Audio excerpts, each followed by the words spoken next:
નમસ્કાર મિત્રો. આજની આ સોમસભામાં ઉપસ્થિત સર્વે શિક્ષક મિત્રો, વાલીશ્રીઓ અને વહાલા બાળકો, ફરીથી આજની આ સોમસભામાં થોડી જનરલ ચર્ચા કરી અને આપણે સાયન્સ ઓફ લર્નિંગના આપણા લેસન 2માં આગળ વધવાનું છે. મિત્રો, આપણે ભણીએ છીએ શું કામ? અથવા તો કોઈ પણ માણસ કોઈ પણ કામ શું કામ કરે છે? આપણું આ જીવન છે એનો પર્પઝ શું છે? એ વિચારવા જઈએ તો એવું લાગે કે દરેક જીવ, નોટ ઓનલી હ્યુમન બિંગ, ખાલી માણસો જેવું નહીં, દરેકે પશુ પક્ષી વૃક્ષ કોઈ પણ જીવ જે છે, જે જન્મે છે અને મૃત્યુ પામે છે, એનો મુખ્ય ઉદ્દેશ એ લિવિંગ હેપીલી મોર દેન 100 years. માણસો માટે 100 years, બાકી જે સ્પેસીસના જે એની જીવનકાળ હોય એ. ભલે આપણને ઘણી વખત એમ થાય કે મારે તો ડૉક્ટર થવું છે, મારે એન્જિનિયર થવું છે, મારે આર્ટિસ્ટ થવું છે, મારે નેતા થવું છે, મારે બિઝનેસમેન થવું છે, મારે વેપારી બનવું છે. ગમે તે તમારા મનમાં ઉપરથી દેખાતા જે કાંઈ એમ હોય એ બધા જ સુપરફિશિયલ છે. જે સ્ટ્રોંગ અને નેચરલ હ્યુમન બિઈંગની જે બેઝિક ખેવના છે એ 100 વર્ષ જીવવાની છે. અને જો એ ન હોય તો તમે વિચારજો કે જ્યારે કોઈ પણ રોગ હુમલો કરે, જ્યારે આપણે કોઈક અકસ્માતના ભોગ બનીએ, ત્યારે જાણે અજાણે આપણું શરીર છે એ આપણને જીવાડવા કોશિશ કરે છે.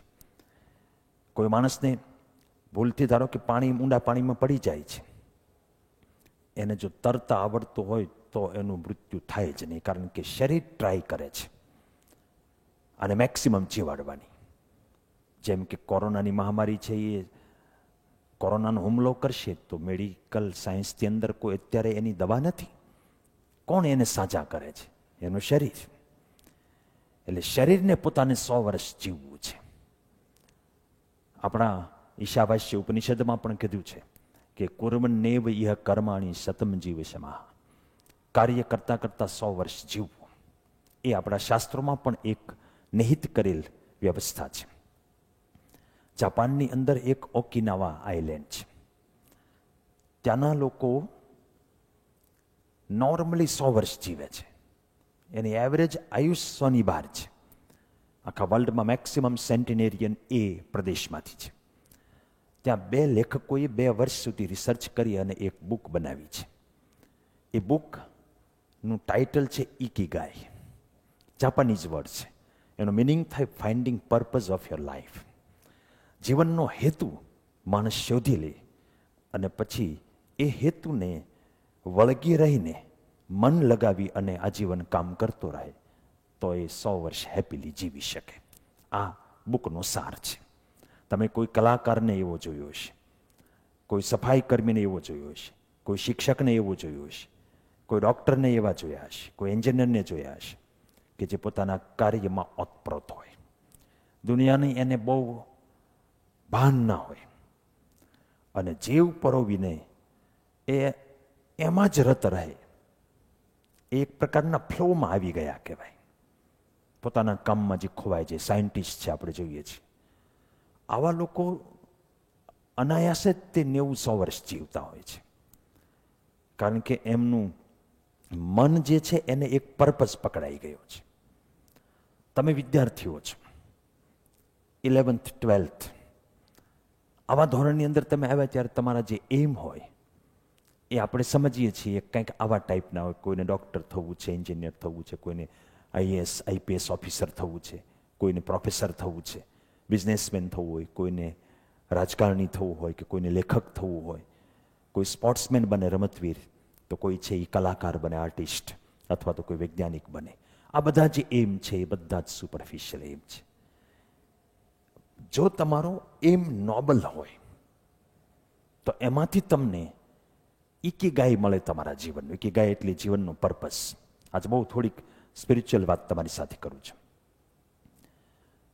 કીપ ગ્રેટર એમ. સપોઝ તમારા મનમાં એમ છે કે મારે ડૉક્ટરમાં જવું છે, મેડિકલમાં જઈ અને ડૉક્ટર થવું છે. એ એમ તમને લાઈફ ટાઈમ સંતોષ નહીં આપે. કોઈ વિદ્યાર્થી એમ વિચારે કે મારે એટલી બધી મહેનત કરવી છે, મારે બીજે મેડિકલમાં જવું છે. કોઈ વિદ્યાર્થી એમ વિચારે કે એટલી બધી મહેનત 11th-12thમાં મારે કરવી છે, મારે IITમાં જવું છે. હવે ત્યાં ગયા પછી શું? પછી જોજો કેટલું ફ્રસ્ટ્રેશન આવે છે. તમને કેટલાય વિદ્યાર્થીઓ જોવા મળે કે IITમાં જઈને ફ્રસ્ટ્રેટ થઈ અને ડાયવર્ટ થઈ ગયા હોય. બીજે મેડિકલમાં કોઈ સારી મેડિકલ ઇન્સ્ટિટ્યૂટમાં જઈને પણ એ ડાયવર્ટ થઈ ગયા હોય. 1-2 વર્ષ બગાડી નાખે, માંડ બહાર નીકળે અને જેવા તેવા ફ્રસ્ટ્રેટેડ ડૉક્ટર કે એન્જિનિયર થઈ અને પોતાની લાઈફ છે એ વ્યતીત કરતા હોય, દુઃખમાં વ્યતીત કરતા હોય. કારણ શું? ક્યાંક ને ક્યાંક આપણે એમ જે છે એ સ્વાર્થ ભર્યો રાખ્યો કે મારે ડૉક્ટર થવું છે, મારે એન્જિનિયર થવું છે, આટલું કમાવવું છે, આટલી સંપત્તિ ભેગી કરવી છે. એ ક્યારેય તમને સુખ નહીં આપે, અને સુખ નહીં આપે મતલબ કે એ તમારી સફળતાનું માપદંડ નથી. તો પછી કયો એમ રાખવો જોઈએ? તો વિચારકો કહે છે કે નોબલ એમ રાખો. ધારો કે તમારે ડૉક્ટર થવું છે તો તમે તમારું ધ્યેય એવું રાખો કે હું હૃદય રોગનો નિષ્ણાત ડૉક્ટર થઈશ. અને અત્યારે સમાજમાં જે હૃદય રોગને લગતા પ્રશ્નોને કારણે એકદમ યુવાન વયે પણ કેટલાક લોકો પોતાની જિંદગી ગુમાવી દે છે, પરિવાર છે એ અધવચ્ચે રઝળતો રહી જાય છે, એનો કંઈક હું ઈલાજ શોધીશ. અને પછી એમને પ્રાપ્ત કરવા માટે તમે અત્યારે મહેનત કરો. અત્યારે જે છે એ માઇક્રો ઇકીગાઈ કહેવાય કે મારે 12thની અંદર નીટમાં એટલા માર્ક્સ લાવવા છે, કે JEEમાં કે બોર્ડમાં એટલા પર્સન્ટેજ લાવવા. It is not your eternal ikigai. એ તમારી આખા લાઈફની ઇકીગાઈ નથી, આખા લાઈફનો પર્પઝ નથી. એ તમારે ખાલી કોલેજમાં જવા માટેનો પર્પઝ છે. એટલે તમે જો એને સમજીને ચાલશો કે આ મારી ઇકીગાઈ નથી પણ માઇક્રો ઇકીગાઈ છે, એક સ્મોલ સ્ટેપ છે તમારા ફાઇનલ ડેસ્ટિનેશને પહોંચવા માટેનું, તો તમે એક સ્ટેપની સફળતા પછી થાકી નહીં જાઓ કે ડાયવર્ટ નહીં થાઓ. આ બહુ વિચાર માંગી લેવો વિષય છે. તમારે એન્જિનિયર થવું છે તો તમે એમ વિચારો કે એવું નહીં કે હું આટલા પેકેજમાં નોકરીએ લાગી જાય, આટલા લાખ કમાઈ લઈશ. પણ વિચાર એવો કરો કે હું કોમ્પ્યુટરની અંદર આવા રિસર્ચ કરી અને અત્યારે સમાજમાં આટલા પ્રશ્નો છે, એ પ્રશ્નોનો હું ઉકેલ લાવીશ. અને તમે જુઓ અત્યારે એવું કરવાવાળા જે લોકો છે, માની લો કે આ ફેસબુક છે કે ગૂગલ છે કે માઇક્રોસોફ્ટ છે કે આ બધી કંપનીએ જે આપણા જીવનની અંદર પરિવર્તન લાવ્યા, ઇન્ટરનેટનું કેટલું બધું રિસર્ચ થયું અને કેટલું ડેવલપમેન્ટ છેલ્લા 20 વર્ષમાં થયું, તો એટલું બધું માનવ જીવન છે એ સરળ બની ગયું. અત્યારના લોકડાઉનના પીરિયડમાં તે આપણે વર્લ્ડમાં કોઈ પણ વ્યક્તિ સાથે કનેક્ટેડ છીએ. હું જ આ ટેકનોલોજીને કારણે આજે તમારી સાથે વાતચીત કરી રહ્યો છું, નહીંતર તમે બધા આખા ગુજરાતમાં ફેલાયેલા તમારા પોતપોતાના ઘેરે છો અને હું અહીંયા સ્કૂલમાં તમારી સાથે વાતચીત કરી રહ્યો છું. આ ટેકનોલોજી જે માણસ લાવ્યા છે એણે કવડું મોટું પ્રદાન કર્યું છે સમાજની અંદર. એ ક્યારેય જોવું ન જોયું કે એ કેટલા રૂપિયા કમાયો. આપણી સંકુચિત વિચારધારા છે. કોઈ પણ માણસ કમાવાનો તો છે જ તે, પણ એક એના કરતાં કેટલા ગણું આપી અને કેટલા જાજા લોકોના પ્રોબ્લેમને સોલ્વ કરે છે, સુખાકારીમાં વધારો કરે છે. એમમાં તમે પહોંચી શકો એમ છો દોસ્તો, કારણ કે તમે બધા મહેનતુ છો, અંદરથી એક પ્રકારની હામ ધરાવો છો અને તમને એવા વાતાવરણ અહીંથી આપવામાં આવી રહ્યા છે કે જેથી કરીને તમે એક બિગ એમ રાખી શકો, એક નોબલ એમ રાખી શકો. માની લો કે શીતળા નામનો પહેલા રોગ હતો, એની રસી કોઈએ શોધી ન હોત તો ક્યાં માનો સમાજ જાત. લકવા છે પોલિયોની રસી જેણે શોધી એ નોબલ એમ કહેવાય. એ તે ડૉક્ટરને સાયન્ટિસ્ટ જ છે. તો તમે પહેલાં તો ડૉક્ટર થવું કે એન્જિનિયર થવું કે ઓફિસર થવું કે એવા એમ રાખવાને બદલે નિસ્વાર્થ એમ રાખો, જેને નોબલ કહેવાય, આદર્શ એમ રાખો. અને એમાં તમે નહીં કોશિશ કરો તો એ તમારી જરૂરિયાત, તમારો સ્વાર્થ છે એ ફૂલફિલ થઈ જશે દોસ્તો. પણ એમ નોબલ રાખશો તો તમે એની અંદર જીવ પુરવીને કામ કરી શકશો, કારણ કે તમે કોઈકને કંઈક આપવા માટે કોશિશ કરો છો. એ લોકો તમને વળતર સ્વરૂપે આપશે, એ લેવા માટે તમે પ્રયત્ન નથી કરતા. હું ભણાવું છું તો જો એ ભાવથી ભણાવું કે તમે મને એટલી ફીસ આપશો તો મારા ઘરે આ થશે તે થશે, હું આટલું લઈશ, કે તો હું કોઈ દિવસ નોબલ એમથી કે કાયમી ધોરણે લાંબા ગાળા સુધી જીવ પરોવીને મારા પોતાના આનંદથી મારું સર્વસ્વ રેડીને તમને ન ભણાવી શકું, તો કોઈ દિવસ એમાં ઉત્કૃષ્ટતા ન આવી શકે. પરંતુ જો એમ રાખું કે મારે રોજ મારા વિદ્યાર્થીઓના જીવનની અંદર કંઈક પરિવર્તન લાવવું છે, કંઈક ઉજાસ ફેલાવવો છે, કંઈક એને એનલાઇટન કરવા છે, એમના જીવનની કે એમના સુખાકારીમાં મારે વધારો કરવો છે. મારે એવા ગરીબ ઘરોની અંદર દીપ પ્રાગટ્ય કરવું છે કે જેની અંદર કાયમ અંધકાર રહ્યો છે. એવા બાળકોને અમારે ભણાવવા છે કે જે લોકોની આર્થિક કેપેસિટી નથી, એને રાહત આપીને ભણાવવા છે. આ બધા જો એમ સાથે અમે કામ કરીએ તો કોઈ દિવસ થાકીએ નહીં અને રસપૂર્વક કામ કરીએ. જ્યારે માણસ થાકે નહીં, રસપૂર્વક કામ કરે, ત્યારે એનું આયુષ્ય તો 100 વર્ષ થાય જ, કારણ કે એને કોઈ બીજી ચિંતાઓ ન કોરી ખાતી હોય. પરંતુ એ જે કામમાં જોડાયેલો છે એ કામમાં એક એક્સેલન્સ આવે. તો મિત્રો, તમે પણ તમારી ઇકીગાઈ છે એમ તમારો નોબલ રાખો અને તમને હક છે 100 વર્ષ જીવવાનો, કારણ કે ભગવાને 100 વર્ષનું આયુષ્ય આપીને આપણને મોકલ્યા છે. આપણે જ કંઈક ને કંઈક મિસ્ટેક કરી અને વહેલા જવાનો વારો આવે છે.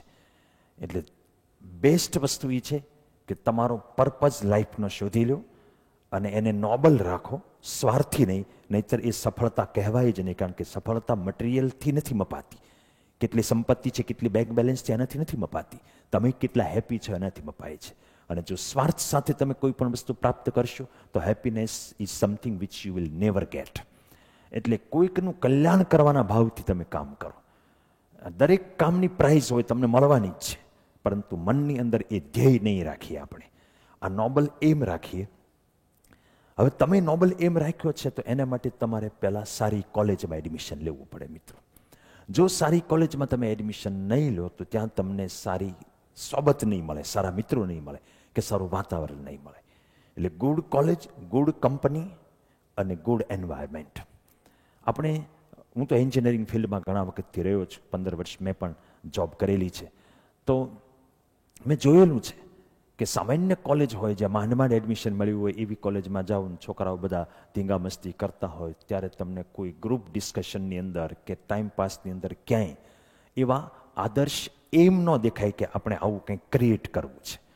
એની સામે આઈઆઈટીની અંદર તમે જાઓ તો આઈઆઈટીમાં મેં રૂબરૂ જોયેલું છે કે છોકરાઓ ત્યાંથી ધીંગા મસ્તી કરતા હોય, બેઠા બેઠા ચા પાણી પીતા પીતા કેન્ટીનમાં કે ગમે ત્યાં ગપ્પા મારતા હોય, લોબીમાં આંટા મારતા હોય, ત્યાં ગ્રુપ કરીને બેઠા હોય, પાળીઓ ઉપર ચાની કેન્ટીનની સામે બેઠા બેઠા કલાકો કાઢતા હોય. પણ એ બધા જ જે ડિસ્કશન કરે ને, એમાં માનવ જીવનના પ્રોબ્લેમ્સ જે હોય એનું કેવી રીતે આપણે સોલ્યુશન લાવીશું એવા લેવલની પહેલા વર્ષથી ચર્ચા કરતા હોય.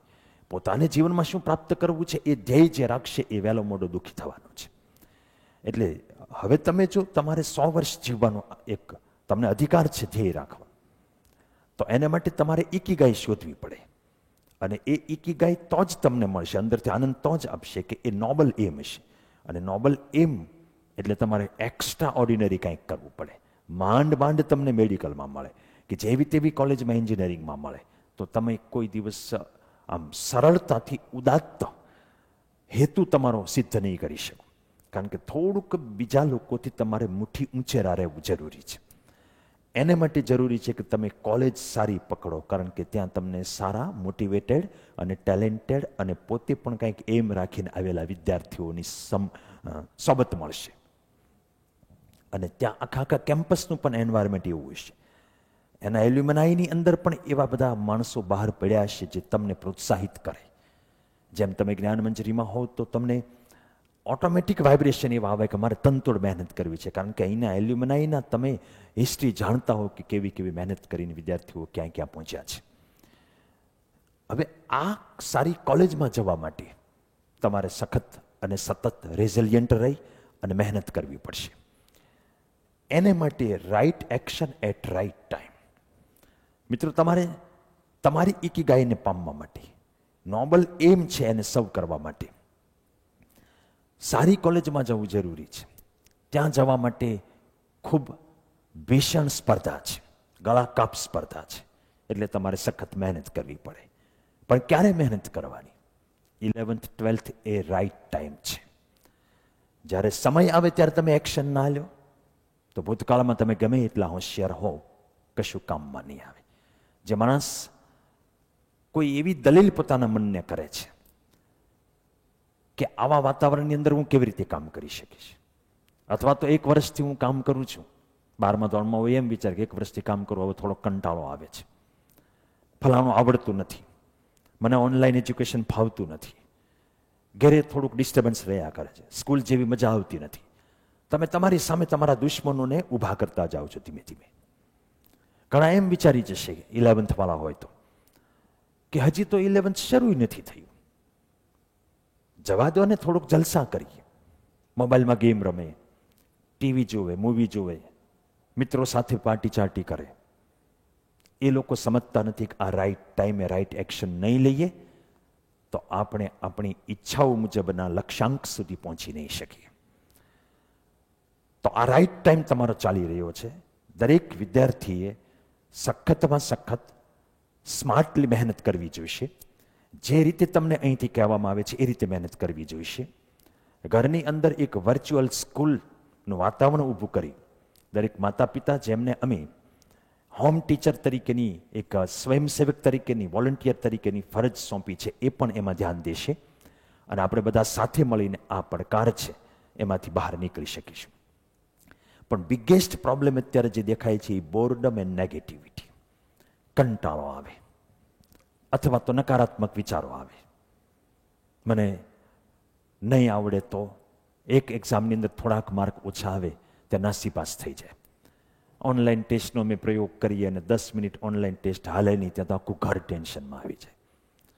મારે દરેકને વિનંતી કરવી છે કે બાળકોનો ઉછેર જે કરવાનો છે એ હિંમતભેર 56ની છાતીવાળા બાળકોનો ઉછેર કરો.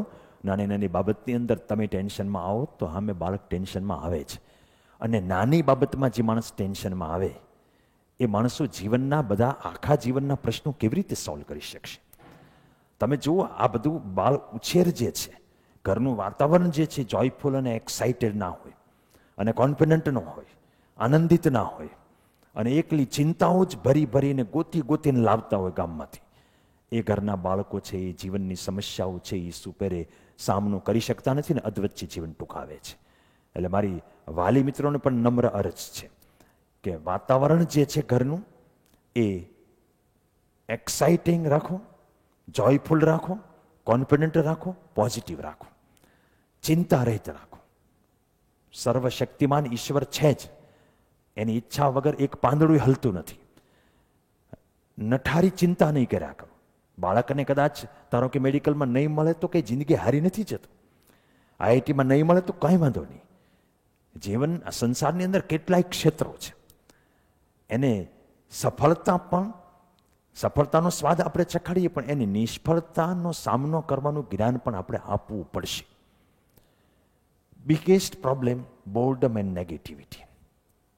હું આ બંને વિશે થોડી વાત કરું. તમને કંટાળો આવે છે, મારે તમને મિત્રો એ કહેવું છે કે અત્યારે કોને નહીં કંટાળો આવતો આ વાતાવરણમાં, એ મને કહો. Every sector is affected by corona. Every sector, બધાને અસર થઈ છે. વિદ્યાર્થીઓ સ્કૂલે જઈ શકતા નથી અને ઓનલાઈન ભણવું પડે છે. અમે લોકો ભણાવીએ છીએ, અમારી સામે છોકરાઓ હોય ને ખાલી કેમેરો હોય ને અમારો ચહેરો અમારે ભણાવવું પડે છે. અમારે કેટલા બધા એવા પરિવર્તનો કરવા પડે છે. રાજનેતા હોય તો એને કોઈ ઉદ્ઘાટન થઈ શકે નહીં, કોઈ સભા કરી શકે નહીં, કોઈ પ્રવાસ કરી શકે નહીં, કોઈને હળી મળી શકે નહીં. સંસદ કે રાજ્ય, આપણે સાંસદના રાજ્યસભા કે લોકસભા કે ગૃહો મળી શકતા નથી. કોઈ સંત મહાત્મા હોય તો એમને ત્યાં તો મંદિરોમાં, આશ્રમોમાં કેટલા લોકોની ભીડ રહેતી હોય, અત્યારે કાગડા ઉડતા હોય, કોઈ નથી. એમને ક્યાંક પધરામણી કરવી હોય, કેટલા માનપાન હોય, બધાએ ઘરમાં રહેવું પડે છે. કેટલા કેટલા સામાજિક પ્રસંગો અને ધાર્મિક ને બધા તહેવારો આપણે ઉજવતા હોઈએ છીએ. એ આપણા જીવનનો એક હિસ્સો છે. એનાથી જીવન આપણું એક ઉમંગમય રહે છે, ઉત્સાહમય રહે છે, ઉત્સવમય રહે છે. આપણે એ નથી કરી શકતા. કોઈ માણસને ત્યાં અકાળે કોઈનું અવસાન થાય, સાહેબ એનો ચહેરો જોઈ શકાતો નથી. કોરોનામાં મૃત્યુ થાય તો એને અગ્નિદાન એનો સંતાન કે કોઈ એના ઘરના સભ્યો આપી શકતા નથી, અંતિમ ક્રિયા કરી શકતા નથી. વ્યાપારી છે એ દુકાનો ખોલીને બેઠા છે, કોઈ ગ્રાહક આવતા નથી. બધા જ મોલ બંધ છે, બધા જીમ બંધ છે, બધા પાર્ક બંધ છે, બધા થિયેટર બંધ છે. આખી એન્ટરટેઇનમેન્ટ ઇન્ડસ્ટ્રી છે, એના કેટલા હેક્ટિક શેડ્યુલમાં હીરો હિરોઈનના બધા કલાકારોના શેડ્યુલ હોય, એ લોકોના કોઈના શૂટિંગ શરૂ નથી થયા.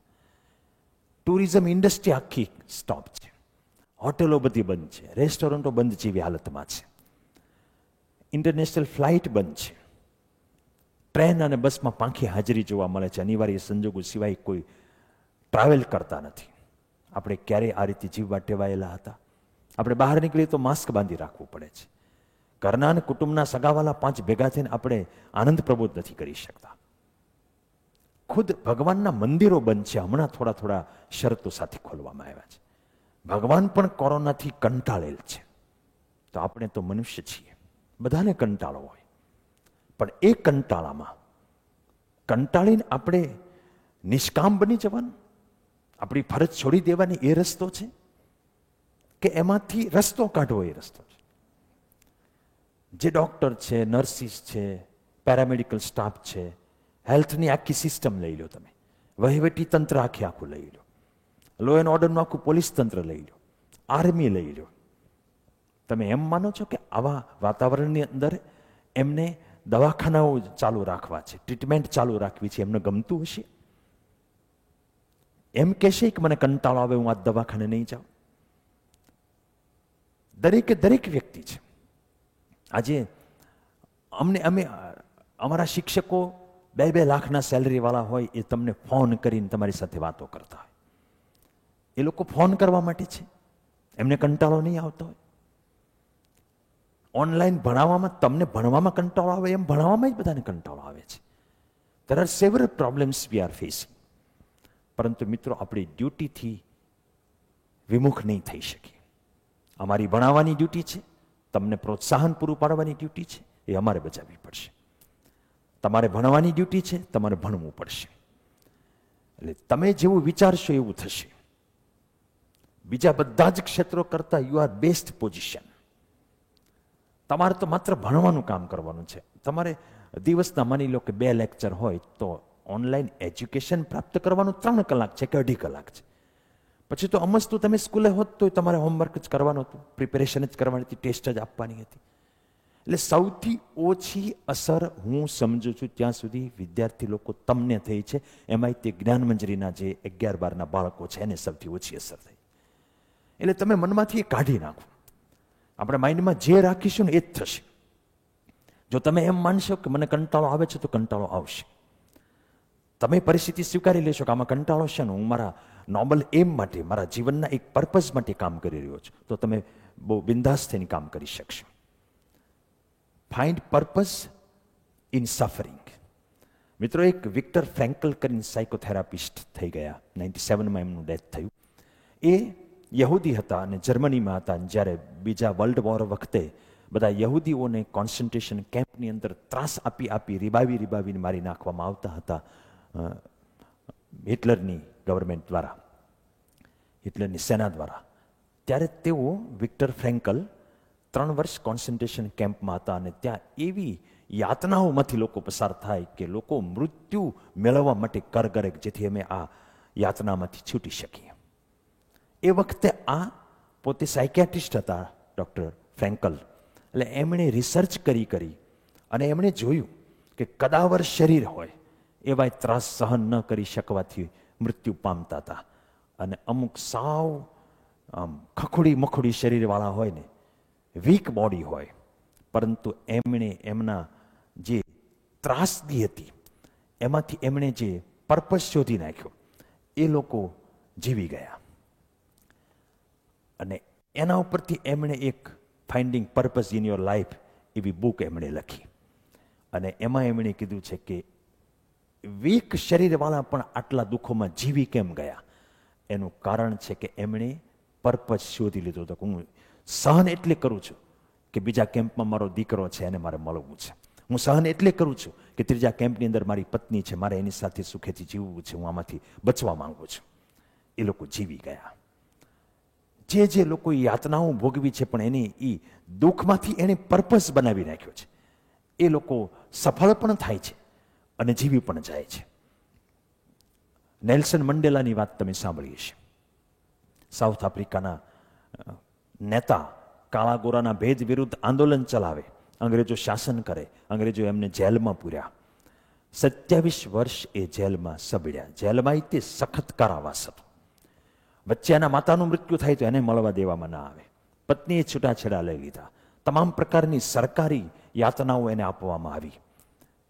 એ 27 વર્ષ જેલવાસ થયો ત્યાં સુધી એનું આંદોલન ચાલ્યું અંગ્રેજો ઝૂક્યા અને એમને છોડ્યા અને પછી એ રાષ્ટ્રના વડા તરીકે પ્રસ્થાપિત થયા.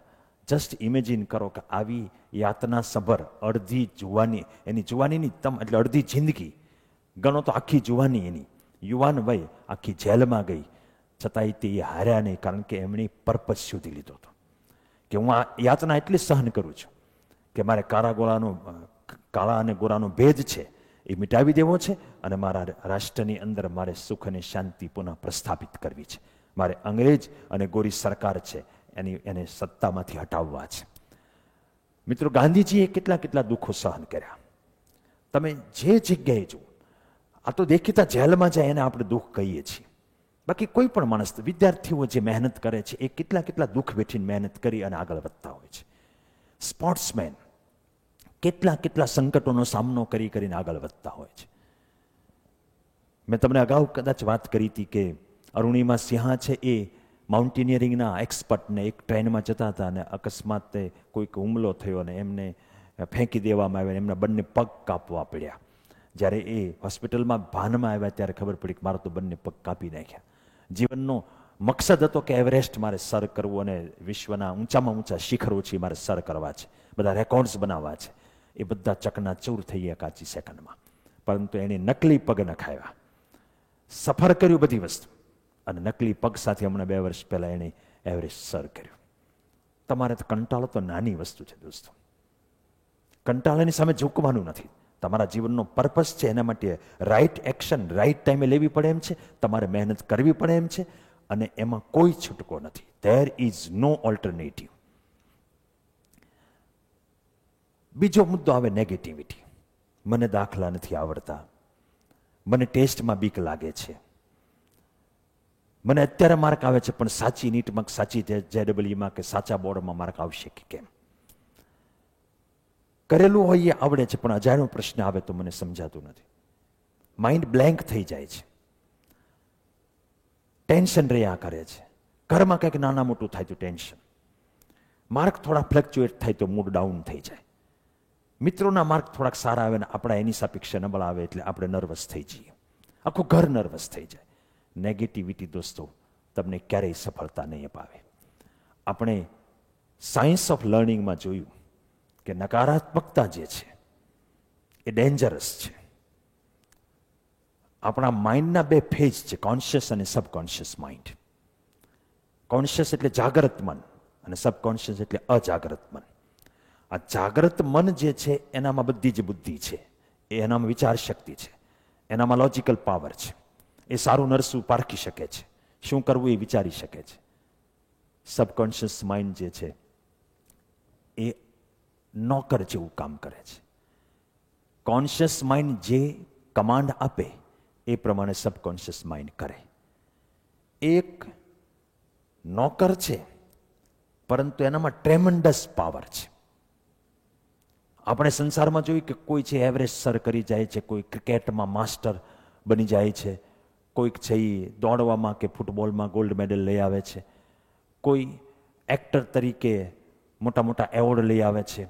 એ દાદા સાહેબ ફાળકે એવોર્ડ હોય કે ઓસ્કાર હોય, કોઈ મોટા દેશના વડાપ્રધાન બની જાય, કોઈ મોટા ઇન્ડસ્ટ્રીયાલિસ્ટ બની જાય. રિસર્ચ એવું કહે છે કે એ જે કાંઈ પ્રાપ્ત કરે છે એ બધી જ શક્તિ સબકોન્શિયસ માઇન્ડમાંથી આવે છે. આપણે જેને આંતરિક શક્તિ કહીએ, હૃદય કહીએ કે સબકોન્શિયસ માઇન્ડ કહીએ કે ઈશ્વરની તાકાત કહીએ કે જે કહીએ આ સબકોન્શિયસ માઇન્ડ છે. But see the problem with subconscious mind, it has no logic. એને જેવું આપવામાં આવે એવું એ ચરિતાર્થ કરવા કોશિશ કરે. તમે એમ વિચાર કરો કે મને એક્ઝામમાં બહુ બીક લાગે, જ્યારે એક્ઝામ હોય ત્યારે જ બીક લાગે, બાકી મને કાંઈ વાંધો નહીં, બધું આવડતું જ હોય, પણ ત્યાં જ મને ભૂલાઈ જાય. સબકોન્શિયસ માઇન્ડમાં જો ઇમ્પ્રિન્ટ થઈ ગયું તો તમને ચોક્કસ ભૂલાઈ જશે, ચોક્કસ બીક લાગશે. આ law of attraction, this is law of life, આપણે બધા એ સમજી લેવું પડશે. એટલે કોન્શિયસ માઇન્ડને સ્ટ્રોંગ, એફર્મેટિવ, એક્સાઇટિંગ, જોયફુલ વિચારો જ આપવાની આદત આખું ઘર પાડે. કોઈ સંસારના એવા દુઃખ નથી, કોઈ સંસારના એવા પતન નથી જે તમે ઈચ્છો અને છતાંય તમને એ દુઃખી કરી શકે. તમે જો ઈચ્છ્યું હોય તો જ તમે દુઃખી થાઓ. તમે ઈચ્છો કે મારે જોયફુલ જ રહેવું છે, મારે આનંદમાં જ રહેવું છે, મારે પોઝિટિવ જ રહેવું છે, તો તમે બધી જ વસ્તુ સ્વીકારી શકો. એમાં કોઈ શંકાને સ્થાન નથી. જે કાંઈ છે એ અહીંયા છે. એટલે નેગેટિવિટી, મેં તમને ગયા જે સાયન્સ ઓફ લર્નિંગના લેક્ચરમાં કીધું હતું કે જે નેગેટિવિટી અંદર આવે છે, મેં ફાસ્ટ શબ્દ વાપર્યો હતો, fear, anxiety, stress and threat. બીક, ચિંતા, તણાવ, ભવિષ્યની અનિશ્ચિતતાનો ડર, એને બદલે તમે કોકેર ઉપર ફોકસ કરો. કોન્ફિડન્સ હોવો જોઈએ. તમને જેટલું આવડે એનો તો કોન્ફિડન્સ હોઈ શકે ને. અને હવે તો હું સિરીઝ ઓફ લેક્ચરમાં તમને સમજાવવાનો છું, કોઈ પણ માણસ સરખું જ ભણી શકશે. તમે એને બહુ એટલે બહુ સિરિયસલી લેજો. હજી તમારે કોલેજમાંય ઘણું બધું ભણવાનું છે, સ્કૂલમાંય ઘણું ભણવાનું છે. ચિંતાને બદલે તમે એકદમ શાંત સ્વભાવ રાખો. ઈશ્વર બધું કરશે, હું મારું કર્મ કરું. કર્મણ્યેવાધિકારસ્તિ મા ફલેષુ કદાચન. તમારું કામ અને પરિણામને છૂટા પાડતા શીખો મિત્રો. સ્ટ્રેસને બદલે રિલેક્સ, મેડિટેશન કરો. ડેઈલી 1 કલાકની ફિઝિકલ એક્સરસાઇઝ, એની અંદર પ્રાણાયામ અને મેડિટેશન પણ આવી જાય. એ દરેક લર્નર, વિદ્યાર્થીની સૌથી પહેલી ફોરમોસ્ટ ફરજ છે, સમજી લેજો. નહીતર આજે નહીં તો કાલે તમે કોઈને કોઈ પ્રોબ્લેમની અંદર સપડાશો અને તમારી મહેનત પ્રમાણેનું તમને ફળ નહીં મળે, પરિણામ નહીં મળે. ઉત્સાહિત રહેવાનું, મોટિવેટેડ રહેવાનું. એટલે વી વિલ પ્રિફર કોકેર ઓવર ફાસ્ટ. આ બધી વસ્તુ તમે વિડીયો પોઝ કરી નોટિંગ કરતા રહેજો. તમને ભણવામાં જ નહીં પણ જીવન પર્યંત પ્રોબ્લેમ ન થાય એવા પ્રકારના બીજ વાવવાની કોશિશ અમે અત્યારે કરી રહ્યા છીએ. Law of life is law of belief. Think good and good follows. Think evil and evil follows. રોતો જાય તે મુવાના સમાચાર લાવે, એવી આપણે ત્યાં કહેવત છે. કારણ કે એ નેગેટિવ રડતો જવાનો તો ક્યાંકથી એવા સમાચાર એને મળે. આ બધું બની જાય છે. સબકોન્શિયસ માઇન્ડમાં જો મેસેજ ઇમ્પ્રિન્ટ થઈ ગયો તો એ વસ્તુ થઈને રહે છે. સબકોન્શિયસ માઇન્ડમાં જો એવો મેસેજ ઇમ્પ્રિન્ટ થયો હોય કે આઈ કેન ડુ, તો તમે કરી જ શકો. પણ સબકોન્શિયસ માઇન્ડમાં મારાથી આ નહીં થઈ શકે, તો એ ન જ થાય. તમારે કોન્શિયસ માઇન્ડને ચતુરાઈપૂર્વક એવા વિચારોથી ભરવાનું છે. ડેઈલી સૂતા પહેલા એવા એફર્મેટિવ વિચારોનું ફીડબેક તમારા સબકોન્શિયસ માઇન્ડને આપવાનું છે કે હું ભણી શકીશ, મને કંટાળો નથી, મને બધું યાદ રહે છે અને હું યાદ રાખી શકીશ, હું મહેનત કરી શકીશ, હું મારા નિજી શોખ છે એ ત્યજી શકીશ, હું મારા નોબલ એમને પામવા માટે થઈ અને જેટલું કામ કરવું પડે એટલું હસતામુખી કરી શકીશ, મને મારામાં વિશ્વાસ છે, મને કોઈ પ્રકારનો ડર નથી, મને કોઈ પ્રકારની ચિંતા નથી. આવું હૃદયપૂર્વક જો તમે પૂરતી બિલીફ સાથે તમારા સબકોન્શિયસ માઇન્ડ ઉપર ભરોસો રાખી અને તમે જો સતત ફીડબેક આપ્યા કરશો તો ચોક્કસપણે તમે એ કરી શકશો. ક્યાંક કોઈક વિચારકે કહ્યું છે ને, if you think you can do, if you think you can not do, you are 100% right in both things. બેમાં તમે 100% સાચા છો. કેટલો સ્ટ્રોંગ વિચાર છે કે તમે વિચારો કે તમે કરી શકશો તો એમાંય તમે સાચા છો. તમે વિચારો કે તમારાથી આ નહીં થાય એમાંય તમે સાચા છો. કહેવા શું માગે છે? મેસેજ એ જ છે, law of life is law of belief. કારણ કે તમે જે બિલીવ કરશો એ જ થવાનું છે. સે I can do all things through the power of my own subconscious mind. દરેક વિદ્યાર્થી, હવે આપણે એવો એક સમાજ ક્રિએટ કરવો છે જ્ઞાન મંજરીમાં કે બધા એક લેવલે હોય. તમે જો સાચા થઈ જશો તો હું તમને એ સાયન્સ સમજાવવા જઈ રહ્યો છું આ બધા લેક્ચરની સિરીઝ દ્વારા, કે તમે ચોક્કસપણે લગભગ સેમ લેવલ આવી જશો જો મહેનત તમારી સરખી હશે તો. હવે હું અહીંયા આગળ થોડું તમને રિવિઝન કરાવીશ. મિત્રો, આપણી જે આ સિરીઝ છે સાયન્સ ઓફ સક્સેસ, એમાં આજે બીજા લેક્ચરમાં, બીજા લેસનમાં હું આવું છું. પણ એ પહેલા રિવિઝન ઓફ લેસન 1 તમારે તો રિપીટ કરવાનું જ છે, પણ હું તે તમને રિપીટ કરાવું છું. પહેલા 2 જે લેસન છે, 2 લેક્ચર, એની અંદર થોડી બાયોલોજી, એનેટોમી, સાયન્સ આવે છે, પછી બધી ભણવાની વાતો જ આવવાની છે. થોડું ઝડપથી આપણે પહેલા લેસનની અંદર શું જોયું? વી સ્ટડીડ ધ ટ્રિયુન માઇન્ડ, બ્રેઇન. એના 3 ભાગ, નિયોકોર્ટેક્સ, લિમ્બિક સિસ્ટમ અને બ્રેઇન સ્ટેમ. બ્રેન સ્ટેમ શું કરે છે? સર્વાઈવલ અને બેઝિક વાઇટલ ફંક્શન, ઓટોમેટિક જેટલા ફંક્શન થઈ બ્રેન સ્ટેમ કરે છે. અને ક્યારેક કોઈ ભયભીત સ્થિતિ આવે ત્યારે સર્વાઈવલમાં એ લઈ જાય છે. અને એવી વખતે આપણે માટે મહત્વનું શું છે? જો ફિયર, એન્ઝાઇટી, સ્ટ્રેસ કે થ્રેટ એવી ફિલિંગ આપણા માઇન્ડમાં હશે તો સૌથી વધારે સફર તમારું લર્નિંગ થશે. તમે ભણી નહીં શકો, એક્ઝામમાં બ્લેન્ક થઈ જાય. આનો રસ્તો એ છે કે તમે ફિયરલેસ, જોયફુલ, કોન્ફિડન્ટ અને એક્સાઇટેડ હોવા જોઈએ. લિમ્બિક સિસ્ટમ છે એ ઇમોશન્સ સાથે સંકળાયેલું છે. ઇમ્યુન સિસ્ટમ અને હોર્મોન સિસ્ટમ જે ખૂબ, કારણ કે મન સાથે કામ કરવાનું છે, એની સાથે લિંક છે. Mood, feelings, emotion, long term memory storage, આ બધું લિમ્બિક સિસ્ટમ છે. આપણે વાત થઈ હતી એના 3 ભાગ છે: થેલેમસ, એમિગડલા અને હિપોકેમ્પસ.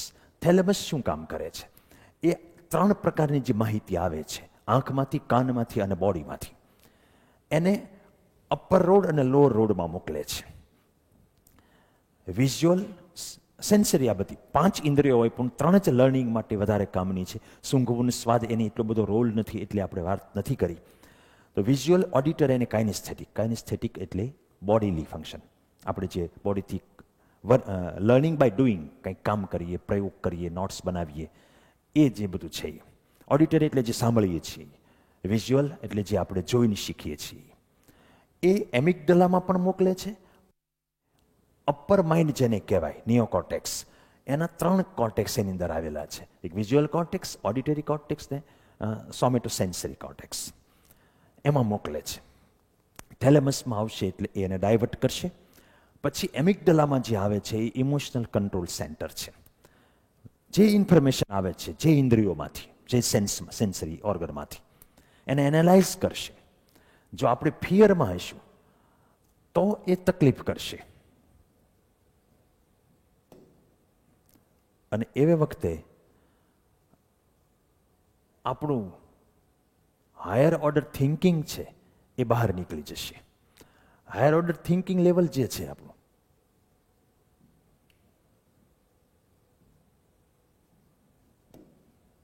સપોઝ મેં તમને કીધું હતું કે આ હોઠ, આ ઇમ્પોર્ટન્ટ વસ્તુ છે, કારણ કે ભણીએ ત્યારે આપણું માઇન્ડ હાલવું જોઈએ.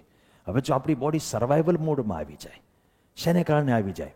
ફિયરને કારણે. એટલે મહત્વની વસ્તુ એ છે કે નેગેટિવિટી મનમાં નહીં હોવી જોઈએ.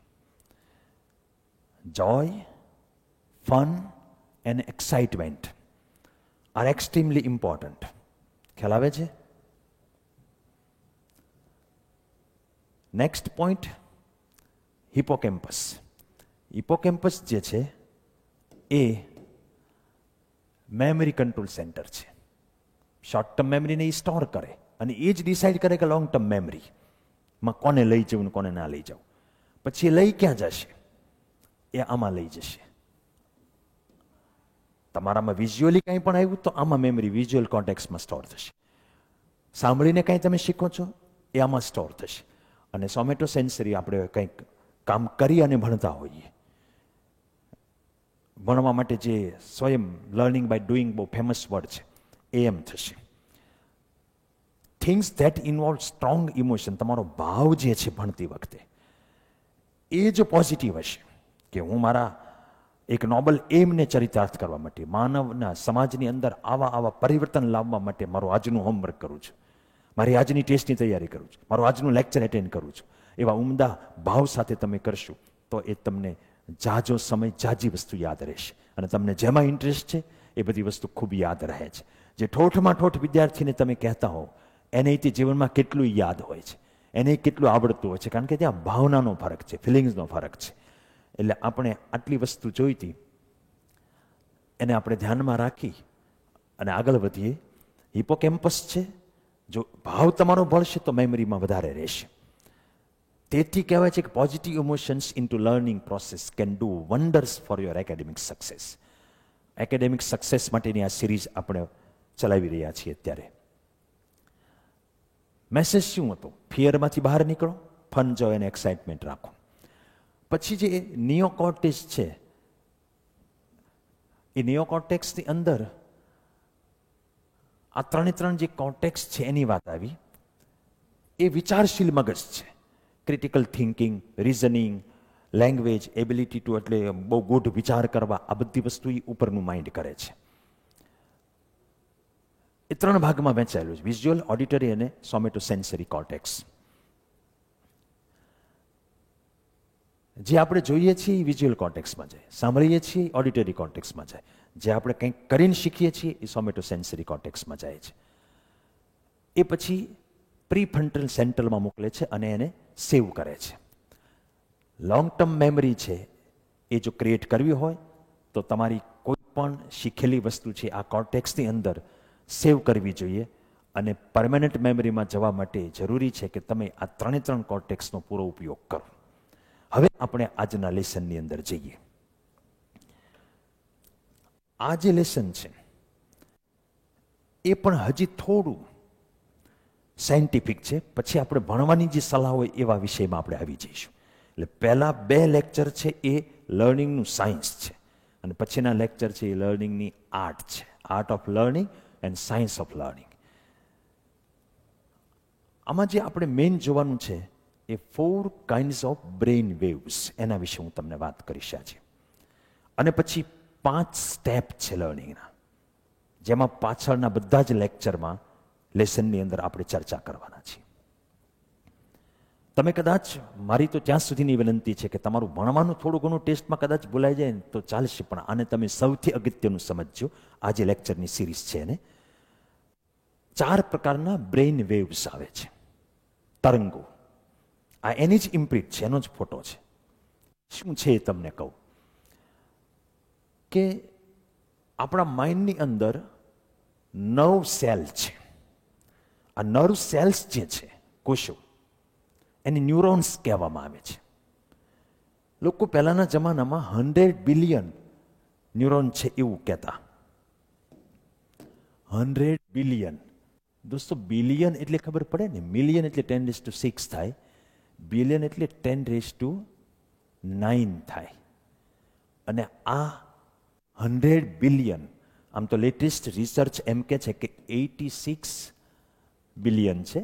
રફલી આપણે 100 રાખીએ, જૂની માન્યતા 100 બિલિયનની છે. એટલા સેલ છે. તમને કહી દઉં કે 1 કરોડ આપણે બોલીએ ને એ 10⁷ થાય. 1 અબજ બોલીએ ને એ 10⁹ થયું. 1 અબજ એટલે બિલિયન. એવા 100 અબજ ન્યુરોન હોય, અને એ દરેક ન્યુરોન બીજા 20,000 ન્યુરોન સાથે કનેક્ટેડ હોય. એટલે કનેક્શન કેટલા થયા? 10⁻11 ન્યુરોન, અને એ દરેકને પાછા એકને 20,000 કનેક્શન. એટલે એવું કહેવાય કે એટલા બધા કનેક્શન બને છે કે આખા વર્લ્ડમાં બધા જ પદાર્થોના એટલા એટમ નહીં હોય એટલા બધા કનેક્શન બ્રેનની અંદર હોય. અને એ બધા કનેક્શન જે છે એક આખું જાળું બને છે. એ અંદરો અંદર ઇલેક્ટ્રિકલ કરંટ પાસ કરે. સાયન્સ સમજાવું છું તમને લર્નિંગનું. એ કોમ્યુનિકેટ કરે ઇલેક્ટ્રિકલ સિગ્નલ દ્વારા, એકબીજાને સંદેશા મોકલે છે. તો કેટલા સંદેશાની આપ-લે થતી હશે મગજની અંદર.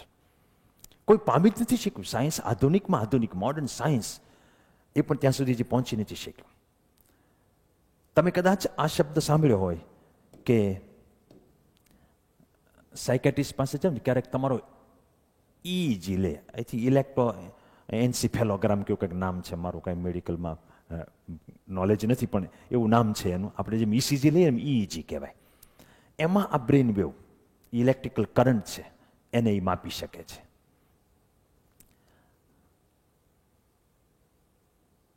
કયા 4 છે? એક ડેલ્ટા, એક થીટા, એક આલ્ફા અને એક બીટા. આ 4 પ્રકારના વેવ છે, યાદ રાખજો. તમારે તો આ બધું આલ્ફા, બીટા, થીટાની તો આવતું જ હોય. ડેલ્ટા, થીટા, આલ્ફા અને બીટા 4 પ્રકારના વેવ્સ હોય. 4 પ્રકારના વેવ્સ વિશે હું વાત કરું છું. Strongly correlated with our state of mind. આ બહુ અગત્યનો પોઈન્ટ. આ 4 જે છે એ આપણા સ્ટેટ ઓફ માઇન્ડ સાથે કનેક્ટેડ છે. આપણે મનની સ્થિતિ કેવી છે એની સાથે કનેક્ટેડ છે.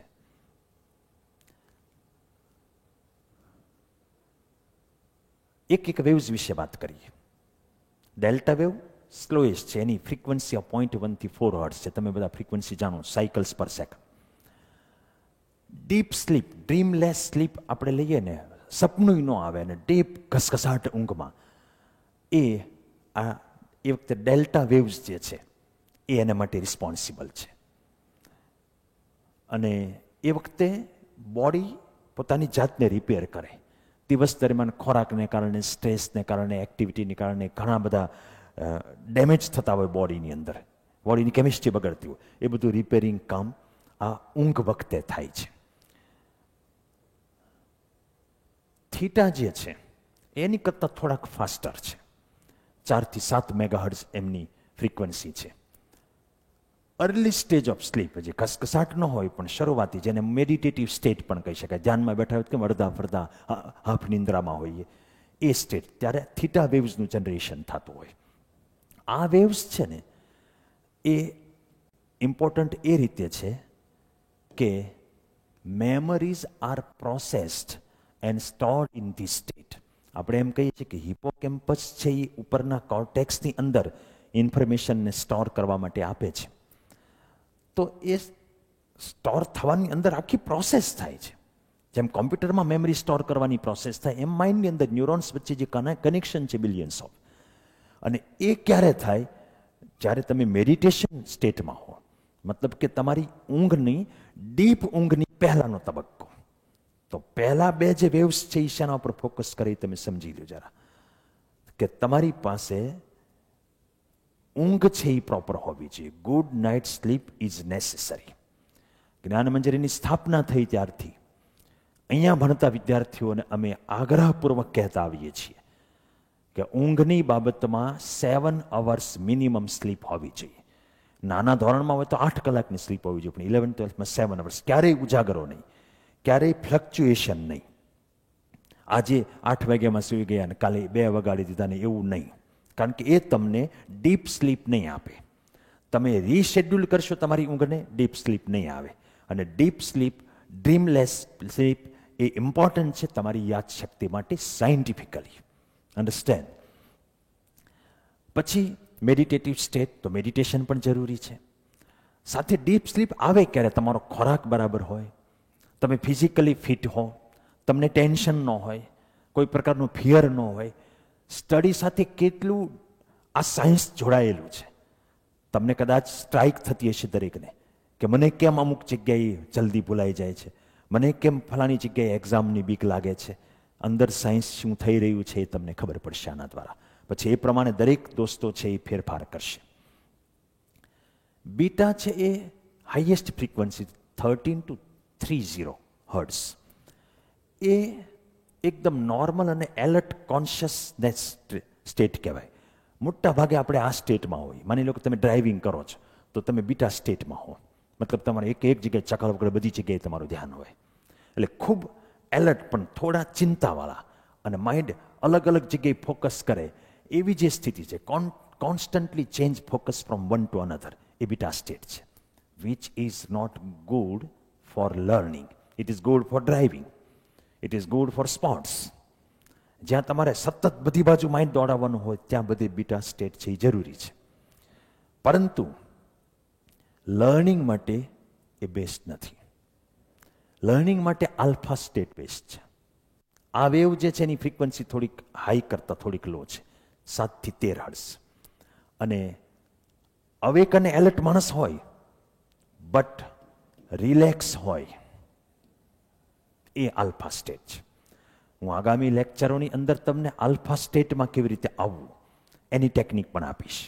અને પછી તમારે દરેક રીડિંગ સેશનની પહેલાં, દરેક લેક્ચર પહેલાં, દરેક ટેસ્ટ પહેલાં 2-5 મિનિટ આપી અને એ પ્રેક્ટિસ કરશો એટલે તમે ઓટોમેટિક આલ્ફા સ્ટેટમાં આવશો. Alpha state is optimum state of your mind to gate something in. કંઈ પણ ભણવું હશે, કંઈ શીખવું હશે, કે ભણેલું તમારે પ્રદર્શિત કરવું હશે, ત્યારે તમે આલ્ફા સ્ટેટમાં હોવા જરૂરી છે. મતલબ કે પૂરેપૂરા અવેક, પૂરેપૂરા એલર્ટ, પણ ઘાંઘા નહીં, ચિંતાતુર નહીં, ભયભીત નહીં, રિલેક્સ. એ અવસ્થા જે છે એ આલ્ફા સ્ટેટ છે. બ્રેઇન ફંક્શન મોસ્ટ એફિશિયન્ટલી આ સ્ટેટમાં થાય. આપણે એ જ વાત કરીએ કે ફાસ્ટ લર્નિંગ કરવાનું છે, એકેડેમિકલી એક્સેલ કરવાનું છે. ફોકસ એક વસ્તુ ઉપર કરે મગજ, અને લર્નિંગ માટે it is most important thing કે આપણે જે ભણતા હોય ત્યાં જ આપણું ફોકસ રહેવું જોઈએ. જો આલ્ફા સ્ટેટમાં ના હોઈએ તો આપણે ફોકસ ના રહીએ, અને એને કારણે લેક્ચર દરમિયાન આપણું ધ્યાન ના રહે. ધ્યાન ના રહે તો સમજાય નહીં, સમજાય નહીં તો યાદ ના રહે, યાદ ન રહે તો કંટાળો આવે, કંટાળો આવે એટલે તોફાન બાજુ, અને બીજી લાઈનમાં માઇન્ડ બગાડ બાજુ માઇન્ડ જાય. આ તમે આખી સ્ટોરી તમને મેં કહી દીધી કે કેમ અમુક બગડે છે ને કેમ અમુક સિન્સિયરલી આગળ વધે છે, કેમ અમુક ઓછા માર્ક લાવે છે, કેમ વધારે માર્ક લાવે છે. તમને મિત્રો આમ રીતસરના ફુવારા છૂટશે, એક એક મેસેજ હું તમને આમાંથી આપીશ અને વિથ પ્રૂફ આપવાનો છો. આ એક આખી પછી હું બુકનું પણ વાત કરીશ કે એક આખો સિલેબસ હું તમારી પાસે લઈ રહ્યો છું, અને એના ઉપર અત્યારે રિસર્ચ કરી રહ્યો છું. જે એથ્લેટ્સ હોય ને પરફોર્મન્સ હોય એ આલ્ફા સ્ટેટમાં પરફોર્મ કરતા હોય, એટલે એલર્ટ હોય પણ ટેન્શનમાં ન હોય. ધારો કે તમે 90 નર્વસમાં હો, તમે સદી કરવા ઉપર ક્રિકેટમાં જતા હો, 90 થઈ ગયા હો, તો તમે ત્યારે એલર્ટ પૂરેપૂરો હોવો જોઈએ, કારણ કે તમારે વિકેટ ગુમાવવી નથી. જાગ્રત પૂરેપૂરા હોવા જોઈએ, પણ તમે ટેન્શનમાં નહીં હોવા જોઈએ, અંદરથી રિલેક્સ જ હોવા જોઈએ. તમે આપણા ધોનીને ક્યારેય ટેન્શનવાળા ફેસમાં નહીં જોયો હોય. એ આલ્ફા સ્ટેટ છે. Optimal state for learning is alpha state. તો ઇમ્પોર્ટન્ટ વસ્તુ છે the alpha brain wave state. Alpha state means brain વેવનો આલ્ફા સ્ટેટ, એટલે alpha brain wave state is the optimal brain wave state to be in for learning. એટલે ભણવા માટે આવીએ ત્યારે ખભે કીટ અને શરીર ઉપર સ્કૂલનો યુનિફોર્મ એ એટલું પૂરતું નથી દોસ્તો. આપણે સમજી લેવું પડશે. ભણવા માટે જ્ઞાનમંજરી સ્કૂલ કે એક્સ અમાઉન્ટની ફીસ એ પૂરતું નથી.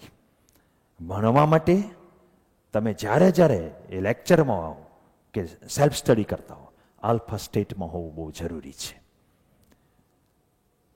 હવે જે અહીંથી શરૂ થાય છે 5 સ્ટેપ્સ ઓફ ઇફેક્ટિવ લર્નિંગ, એને મેં એક્રોનિમ પેસર આપ્યું છે. પછી એનો મિનિંગ તમને કહીશ. પી એટલે શું, એ એટલે શું. પી એટલે પ્રિપેર ધ સ્ટેટ. પહેલાં તો તમે ભણતા પહેલાં તમારા માઇન્ડને અને બોડીને તૈયાર કરો. એ એટલે એક્વાયર નોલેજ, બુકમાંથી કે ભણાવે કે વિડીયોમાંથી નોલેજ એક્વાયર કરવું, એની વાત છે. સિમેન્ટિંગ ધ નોલેજ એટલે યાદ રાખવું. Examine and embrace the knowledge, જે ભણ્યા છો એને તમે ટેસ્ટ કરો કે મને બરાબર આવડ્યું તો છે ને, કોઈ વસ્તુ લેપ્સ નથી રહી ગઈ ને, અને એને સ્વીકારો અને એને બીજી વસ્તુનું સોલ્યુશન કરવા માટે વાપરો. ત્યારે એ એમ્બ્રેસ કર્યું કહેવાય, તમે એને ગળે વળગાડ્યું કહેવાય તમારા નોલેજને, તમારા ભણતરને. અને પછી રિવ્યુ, રિવાઇઝ એન્ડ રિવોર્ડ, તમે એને સતત ને સખત રિવાઇઝ કરતા રહો. આ બધા ઉપર એક લેક્ચર આવવાનું છે, મોસ્ટલી એવું બનવાનું, એટલું ડિટેલિંગ હું કરવાનો છું. પણ એ બધું ભણશો ત્યારે તમને મેં અત્યાર સુધીમાં જે વસ્તુ કીધી કે તમારા 4 પ્રકારના બ્રેન વેવ્સ છે. તમારામાં ફાસ્ટને બદલે એક જોય, એનર્જી, એક્સાઇટમેન્ટ, કોન્ફિડન્સ એ સ્ટેટ હશે તો તમારો અપર બ્રેન હાલશે. જો તમે ગભરાહટમાં હશો તો અપર બ્રેન છે એ અપાહિજ થઈ જશે અને બ્રેન સ્ટેમ છે એ સર્વાઈવલ મોડમાં આવી જશે. આટલું ખાલી સાયન્સ મગજમાં રાખશો તો તમને આગળનું જે આર્ટ છે એ વધારે સમજાશે. આ 5 વસ્તુ એ કઈ. પહેલો મુદ્દો આવે છે પ્રિપેર યોર સ્ટેટ. તમારી સ્થિતિ તૈયાર કરો. જેમ ખેલાડી દોડવા હોય તેનું પ્રસ્થાન ગ્રહણ કરે, એમ તમારે ભણવા માટે તમારી સ્થિતિ તૈયાર કરવાની. પણ અહીંયા જે સ્થિતિ તૈયાર કરવાની છે એ 3 પ્રકારની છે: મેન્ટલ, ઇમોશનલ એન્ડ ફિઝિકલ. મનમાં ચિંતા નહીં હોવી જોઈએ. મનમાં એક ભાવ હોવો જોઈએ કે મારા ભાવિ ઘડતર માટે થઈ અને મારે સમાજને કંઈક પ્રદાન કરવું છે, એને માટેનું મારું માઇક્રો ઇકીગાઈ છે આ. એટલે હું લેક્ચર ભરું છું, એટલે હું મારી ટેસ્ટની તૈયારી કરું છું. ઇમોશનલ એટલે સારા ભાવથી, અને ફિઝિકલ એટલે થાકેલા કે માય કાંગલા જેવા કે માંદલા નહીં. ઇરેક્ટ પોઝિશન, પૂરું એટેન્શન, કોઈ પ્રકારનું થકાવટ નહીં. અને એ માટે તમારી ફિઝિકલ ફિટનેસ ખૂબ જરૂરી છે. તમારો ફૂડ, તમારી નિંદ્રા, આ બધી વસ્તુ ખૂબ ઇમ્પોર્ટન્ટ છે. Create positive, confident and resourceful state, no negative state. આ મહત્વનું છે. Positive, confident and resourceful. Resourceful એટલે શક્તિથી ભરપૂર. આ સ્ટેટમાં તમારે રહેવું પડશે દોસ્તો. These are interconnected. આ મેં જે વસ્તુ કીધી છે it is interconnected. MEP acronym યાદ રાખો. આજ ટેકનિક જ યાદ રાખવાની હાલી આવે છે તો પછી mental, emotional and physical are interconnected. I mean to say તમે મેન્ટલી સ્ટ્રોંગ હો તો ફિઝિકલી સ્ટ્રોંગ હો જ. તમે ફિઝિકલી સ્ટ્રોંગ હો તો તમે મેન્ટલી સ્ટ્રોંગ હો. ઇમોશનલી તમે વીક હો તો મેન્ટલ ને ફિઝિકલી તમે વીક થાવ. પણ ઇમોશનલી તમે સ્ટ્રોંગ હો તો ફિઝિકલ અને મેન્ટલ સ્ટેટ પણ તમારું સ્ટ્રોંગ રહે.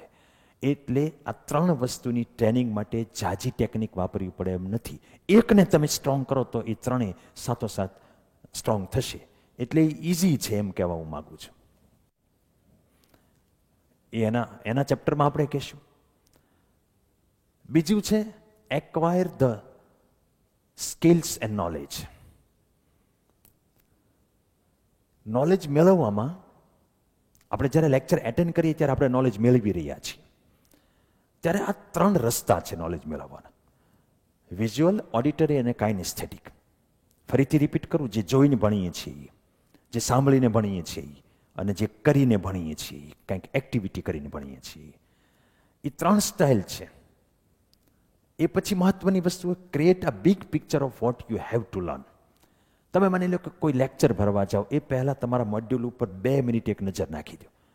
ચેપ્ટર નવું શરૂ થાય છે, આખા મટીરિયલ પર નજર નાખી દેવાની 5-10 મિનિટ અને એક બિગ પિક્ચર આખા ચેપ્ટરનું મનમાં ક્રિએટ કરવાનું. માની લો કે તમારે ન્યૂટનના ગતિના નિયમો, NLM, Newton's lose of motion, A chapter શરૂ થવાનું છે. તો શરૂ થાય એ પહેલાં તમારી તૈયારી હોવી જોઈએ કે એની અંદર શું છે હું જોઈ લઉં. એમાં ન્યૂટનના 3 નિયમો છે. Law of conservation of momentum છે, એટલે વેગમાનનું સંરક્ષણ છે, કે આ બધા નિયમોનું શું શું અંદર ભણવાનું છે, કોલિઝન ભણવાનું છે. તો એ 5-10 મિનિટમાં આખા ચેપ્ટરનું એક બિગ પિક્ચર જો માઇન્ડની અંદર આવી જાય તો પછી જ્યારે લેક્ચર વખતે જે માહિતી આવે એને તમે ઓલા બિગ પિક્ચરને અનુરૂપ ગોઠવવાનું શરૂ કરો. પણ તમને ખબર જ નથી કે હવે શું આવવાનું છે, તો તમારું માઇન્ડ કઈ રીતે રિએક્ટ કરશે? તમે સાવ અંધારામાં કોઈક વસ્તુ શીખી રહ્યા છો એવું ફીલ થાય. હું તમને એક ઉદાહરણ આપું કે ક્યારેક ઓલા પઝલ ગોઠવવાની નાના હતા ત્યારે ગેમ તમે રમતા, તમારા મમ્મી પપ્પા એક બોક્સ લાવે, એ બોક્સમાં બધા નાના નાના સાધનો હોય, એને તમારે અંદરો અંદર ફિક્સ કરી અને કોઈક એક રમકડું બનાવવાનું હોય.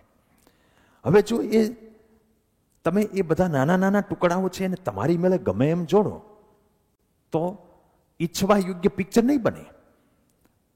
પરંતુ તમે એ બોક્સની ઉપર જે ફોટો છે એ જો પહેલા જોઈ લો કે આમાં તો મારે JCB બનાવવાનું છે, ટ્રેન બનાવવાની છે, અથવા તો આવા શેપનું બિલ્ડિંગ બનાવવાનું છે, એ બિગ પિક્ચર જો માઇન્ડમાં હોય તો ઓલા નાના નાના ટુકડાને જોડતી વખતે બિગ પિક્ચર તમને સપોર્ટ કરે કે મારે અહીંયા જોડવાનું, આમ કરીશ તો આ બિગ પિક્ચર ચરિતાર્થ થશે. એમ આખા ચેપ્ટરનું બિગ પિક્ચર તમારા માઇન્ડની અંદર હોવું જોઈએ. સમટાઈમ્સ તો ત્યાં સુધી કે તમારે પાછળ આપેલા પ્રશ્નો વાંચી લેવા જોઈએ. તો જ્યારે મોડ્યુલ જોવો ત્યારે તમને, અથવા લેક્ચર ભરો ત્યારે કે સેલ્ફ સ્ટડી કરો ત્યારે તમને તમારા એ પ્રશ્નોના ઉત્તરો મળતા હોય એવું ફીલ થાય. આ acquire the skill and knowledge એ પોર્શન થયું. Use best style which works best for you. તમને કઈ સ્ટાઇલ વધારે અનુકૂળ થાય છે, ઓડિટરી, વિઝ્યુઅલ કે કાઇનેસ્થેટિક? એનો વધારે ઉપયોગ કરો. એનો ડિટેલમાં પાછો આપણે આગળ આવશે. આ તો હું અત્યારે તમને ઓવરવ્યૂ કહી રહ્યો છું. Must turn facts into meaning. તમે કોઈ પણ ફેક્ટ ભણો એને મિનિંગફુલ પરિસ્થિતિમાં કન્વર્ટ કરો તો તમે નોલેજ એક્વાયર કરી શકશો. માની લો કે તમને એમ કહેવામાં આવે કે આઘાત અને પ્રત્યાઘાત સમાન મૂલ્યના અને વિરુદ્ધ દિશાના હોય, action and reaction equal and opposite, Newton's 3rd law of motion. તો એમ નો યાદ રહે, પણ તમે દડાનો ઘા કરો, ધીમે ઘા કરો ને ધીમે પાછો આવે, જોરથી ઘા કરો તો જોરથી પાછો આવે. તમારે નદીમાં બોટ હકારવી હોય તો બોટને આગળ લઈ જવી હોય તો પેલું જે પકડવાનું હોય એ પાછળ ધકેલવું પડે. તમારે આગળ હાલવું હોય તો પગને પાછળ ધકેલવું પડે. તમે રિયલ મિનિંગ સાથે કનેક્ટ કરો તો તમને પેલો નિયમ છે યાદ રહી જાય. ડિટેલમાં પાછી આગળ આપણે વાત કરીશું. પછી ત્રીજો આવે છે, પહેલા preparing the state, acquisition of knowledge, cementing the learning. તમે જે ભણ્યા છો એને યાદ રાખવું, એને મજબૂત કરવું. એને માટેનો રસ્તો એ છે કે એનો ઉપયોગ કરો. Use it or lose it. એટલે કે તમે જે વસ્તુ શીખ્યા છો એનો ઉપયોગ કરશો તો એનું સિમેન્ટિંગ થશે. એ ઉપયોગ તમારે જે રીતે કરવો એ રીતે કરો. તમે કોઈ અભણને સમજાવો, એકવાર સમજાવી દો, તમારા મિત્રને સમજાવો, મમ્મી પપ્પાને સમજાવો, તમે એનો ઉપયોગ કરો. અથવા તો કોઈ પ્રોબ્લેમને સોલ્વ કરવાનો ઉપયોગ કરો, પ્રેક્ટિસ કરો, એટલે એ કાયમી ધોરણે મગજની અંદર ગોઠવાઈ જશે. એના મેમરીની ટેકનિકો બધી તમને હું પાછો આગળ એના ચેપ્ટરમાં કહેવાનો છું. ઉપયોગ કરશો તો પણ યાદશક્તિમાં સારું રહેશે. Examine and embrace. એમ્બ્રેસ એ અપનાવો. એક્ઝામિન એટલે તમે ટેસ્ટ આપો એટલું જ નહીં, તમે તમારે મને 5 દાખલા કાઢો ને હું ભણ્યો એ મને આવડે છે કે નહીં. કેવી રીતે આપણે ટેસ્ટની તૈયારી કરીએ છીએ? સાવ સ્ટુપિડિટી છે. આપણે માર્ક લાવવા માટે ટેસ્ટની તૈયારી કરીએ છીએ. તમારે માર્ક તો ફાઇનલમાં લાવવાના છે. લોકલ જે ટેસ્ટ લેવાય છે એ તમારી એક્ઝામિનેશન છે. તમે પોતે શીખ્યા છો એ બરાબર શીખ્યા છો કે નહીં એ જોવા માટે છે. એમાં જે ભૂલો થાય છે એ ભૂલોને આપણે ચેક કરવાની છે કે ભવિષ્યમાં એ ભૂલો ઓછામાં ઓછી થાય. એને અપનાવો. એ અપનાવ્યું ક્યારે કહેવાય? તમે એ બીજા પ્રશ્નો સોલ્વ કરવા માટે ઉપયોગ કરી શકો. આપણે તો માન્યતા જ કેવી, અજાણ્યો પ્રશ્ન આવે તો મને ના આવડે. તો તમે એમાં તોનો મતલબ તમે નોલેજ એક્વાયર જ નથી કર્યું. એપ્લાય કરશો એમ તમને કોન્ફિડન્સ આવશે, ના ના મને આ સમજાવવું છે. કંઈક લેપ્સ રહી ગયા હશે, ખામી રહી ગઈ હશે, તમને પકડાશે. ફરીથી એમાં જઈને તમે શીખી શકશો. શીખવા મારે તમને સક્ષમ કરી દેવા છે. સાવ આમ ભીખ મંગાની જેમ આપણે ગમે ત્યારે કોઈ પણ પાસે મને આ શીખવાડો, મને આ શીખવાડો, મને આ શીખવાડો. It is not going to happen. એમાં તમે ખાલી પાસ થઈ શકો. તમને બધાને 90% પહોંચાડવા હોય તો આ સાયન્સ પ્રમાણે તમારે 56ની છાતીવાળા માણસ થઈ અને તમારી જવાબદારી પોતે નિભાવવી પડશે. See how well you understand. એ આપણે એક્ઝામ એના માટે તમે કેટલું સારું સમજ્યા છો એ માટે એક્ઝામિનેશન છે. વાલીઓએ પણ આ સમજવું જોઈશે. Theoretical knowledge relate to practical. Practical વસ્તુ સાથે રિલેટ કરશો તો એ વધારે યાદ રહેશે. વિશેષ આપણે ત્યારે પાછા કહીશું. Review, revise and reward. Frequently review કરવાનું. પણ રિવ્યુ એટલે તમે જે ભણ્યા એ નહીં. Not what you have learn but how you learn. તમે કેવી રીતે ભણ્યા એ યાદ કરો. તો તમે ભવિષ્યમાં એમાં ખામી રહી ગઈ છે, તમારી ભણવાની રીત સુધારશો. શું ભણ્યા એ તો રિપીટ કરવાનું જ છે, પણ કેવી રીતે ભણ્યા કે જેથી મિસ્ટેક થઈ તો બીજું ચેપ્ટર ભણતી વખતે ભણવાની પદ્ધતિમાં પણ આપણે બદલાવ લાવી શકીએ. કારણ કે લર્નિંગ જે છે એ કન્ટિન્યુઅસ પ્રોસેસ છે. હું એક ચેપ્ટર લઈ લઉં કે 5 લેક્ચર લઈ લઉં એનાથી તમને લર્નિંગ આવડી ગયું એમ નહીં. I will make you learn how to learn. કેવી રીતે ભણવું એ હું તમને ભણાવીશ. પછી આ એક અગત્યની વસ્તુ છે, રિવોર્ડ યોર એફર્ટ્સ. તમે ધારો કે 2 કલાક કોઈ પણ એક લેસન કરવા બેઠા છો. તમે પહેલા ટાર્ગેટ રાખો કે મારે આટલું પતાવી દેવું છે, આટલી એક્સરસાઇઝ પતાવી છે, આટલી થિયરી પતાવી છે. અને એ ટાર્ગેટ સાથે તમે મિશનની જેમ કામ કરો અને 2 કલાકે એ પતે ને એટલે તમે જસ્ટ માતા પિતાને જઈને વાત કરો, ખુશી વ્યક્ત કરો, ના ના મારે મેં નક્કી કર્યું હતું પતી ગયું. ફ્રેન્ડને કોલ કરો, મારે આ પતી ગયું. ઘડીક ઠેકડા મારો, આંટો મારી આવો, ઘડીક ટીવી 5 મિનિટ જોઈ લો, જે કરો પણ રિવોર્ડ આપો. ભણવાના દરેક નાના નાના ટાર્ગેટ બનાવો અને એ એચીવ થાય એટલે રિવોર્ડ આપો. રિવોર્ડથી તમે શું કરો છો? Associate pleasure with learning. Learning boring નહીં થાય. તમે કંઈક કરો છો એનો તમને રિવોર્ડ મળતો જશે. આ કામ આપણે કરવાનું છે. The 5 steps of accelerated learning can be remembered with the acronym PACER. તો આજે તમારે જે આજના લેક્ચરમાં મહત્વનું જે જોવાનું આવ્યું એ પહેલાં તો 4 પ્રકારના બ્રેન વેવ, એમાંથી alpha brain wave state is the most important for learning process. અને 5 સ્ટેપ મેં તમને કીધા કે તમારું ભણતર તમે કેમ વેગવાન બનાવી શકો, કેમ તમે એકેડેમિકલી એક્સેલ કરી શકો. એ 5ના એક્રોનિમ પેસર યાદ રાખવાનું છે. P, preparing state. A, acquiring knowledge. C, cementing the knowledge. E, examine and embrace. And R, review, revise and reward. આના ઉપર હવે બધા લેક્ચર હાલવાના છે. તો વિશેષ આજે વાત નથી કરતો. મેં જેટલું કીધું છે એને બરાબર ગંભીરતાથી લઈ અને બધા જ તન મન ધનથી તમારા અભ્યાસમાં રત રહેજો. આશા રાખીએ કે તમે બધા સોશિયલ ડિસ્ટન્સિંગને બધા જે નોર્મ્સ રાખવાના છે એ રાખતા હશો, પાળતા હશો. ઘરમાં બધા સ્વસ્થ હશે અને ઈશ્વરને સમગ્ર વિદ્યાપીઠ વતી હું પ્રાર્થના કરું છું કે આપ સર્વેનું સ્વાસ્થ્ય સારું રહે, આપ સર્વે ખૂબ જ તે સારામાં સારી મહેનત કરી શકો અને કેમ ભણવું અને કેટલા હોંસલાથી ભણવું એ બાબતની બધી જ શક્તિ તમને ઈશ્વર આપે એવી પ્રાર્થના પૂર્વક મારી વાતને વિરામ આપું છું. આભાર. Thank you.